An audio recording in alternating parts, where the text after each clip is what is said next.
Sino ba si Barak sa Biblia? Karakter ng Biblia si Barak, maliit na kilalang mandirigma na sumasagot sa tawag ng Diyos. Habang maraming mga mambabasa ng Biblia ang hindi pamilyar kay Barak, isa po siya sa mga makapangyarihang mandirigmang Hebreo na sumagot sa tawag ng Diyos sa kabila ng napakalaking posibilidad. Ang ibig sabihin ng kanyang pangalan ay kidlat. Muli sa panahon ng mga hukom, ang Israel ay umalis na mula sa Diyos at pinigilan sila ng mga Kanaanita sa loob ng 20 taon. Tinawag ng Diyos si Deborah, isang marunong at banal na babae, upang maging isang hukom at propetisa sa mga Hudyo, ang tanging babae sa 12 hukom.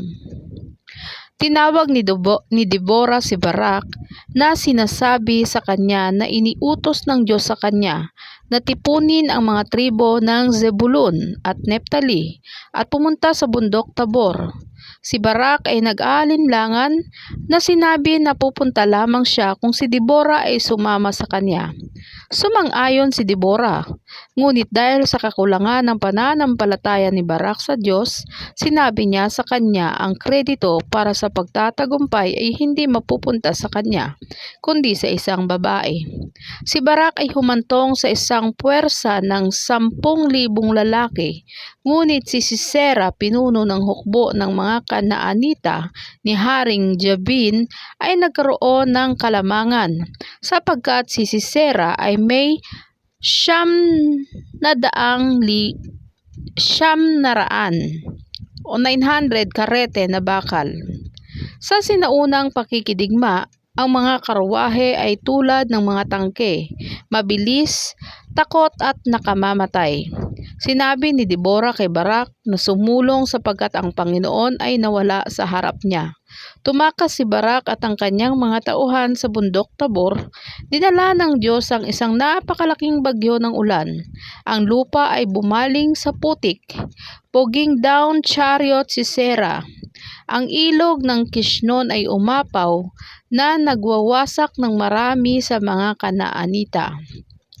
Sinasabi sa Biblia na hinabol ni Barak at ng kanyang mga tauhan, walang isa sa mga kaaway ng Israel ang naiwang buhay.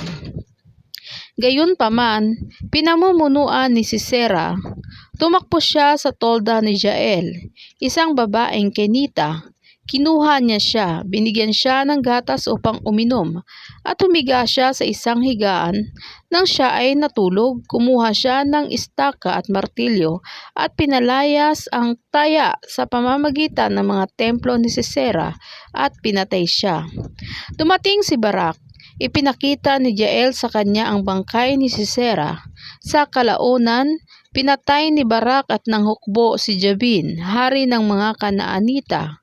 May kapayapaan sa Israel sa loob ng 40 taon. Binaliwala ni Barak ang mamamayang taga-Kanaan. Pinag-isa niya ang mga tribo ng Israel para sa higit na lakas. Namumuno sa kanila ng may kasanayan at walang takot. Binanggit si Barak sa Hebreo 11, Hall of Faith. Kinilala ni Barak na ang awtoridad ni Deborah ay ibinigay sa kanya ng Diyos, kaya sinunod niya ang isang babae, isang bagay na bihira sa sinaunang mga panahon. Siya ay isang lalaking matapang at may pananalig na ang Diyos ay makikialam sa ngalan ng Israel. Nang sabihin ni Barak kay Deborah, hindi siya magtutungo maliban kung siya ay sumama sa kanya. Nananampalataya siya sa kanya sa halip sa Diyos. Sinabi sa kanya ni Deborah na ang pagdududa na ito ay magdudulot ng pagkawala ng kredito ni Barak para sa tagumpay ng isang babae na nangyari. Ang pananampalataya sa Diyos ay kinakailangan para sa anumang kapaki-pakinabang na gawain, at mas malaki ang gawain, mas kailangan ng pananampalataya. Ginagamit ng Diyos kung kanino ang nais niya. Kung ang isang babaeng tulad ni Deborah o isang hindi kilalang tao na tulad ni Barak, gagamitin ng Diyos ang bawat isa sa atin kung ipagkakatiwala natin ang ating pananampalataya sa Kanya, sundin at sundin kung saan siya namumuno. Si Barak ay nagmula sa Kedes sa Neptali, sa timog ng dagat ng Galilea sa sinaunang Israel. Ang kanyang ama ay si Abinoam. Mga Hukom 4:8-9. At sinabi ni Barak sa kanya, "Kung sumama ka sa akin, ako'y paroroon. Ngunit kung hindi ka sumama sa akin, ay hindi ako paroroon. Tiyak na sasama ako sa iyo," sabi ni Deborah. "Ngunit dahil sa kurso ng iyong tinatanggap, ang karangalan ay hindi magiging iyo, sapagkat ililigtas ng Panginoon si Sisera sa mga kamay ng isang babae." At si Deborah ay sumama kay Barak sa Sedes. At sinabi ni Deborah kay Barak, "Yumaon ka. Ito ang araw na ibinigay ng Panginoon kay Sisera sa iyong kamay. Hindi ba ang Panginoon ay nagpauna sa iyo?"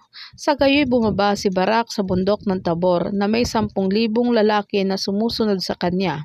Nang sumulong si Barak, pinalayas ng Panginoon si Sisera at lahat ng kanyang karawahe at tukbo sa pamamagitan ng tabak. At si Sisera ay bumaba mula sa kanyang karawahe at tumakas sa pamamagitan ng paa. Hinabol ni Barak ang mga karwahe at hukbo hanggang sa Haroset Hagoyoy, at ang lahat ng mga hukbo sa Sisera ay nahulog sa tabak. Hindi isang tao ang naiwan.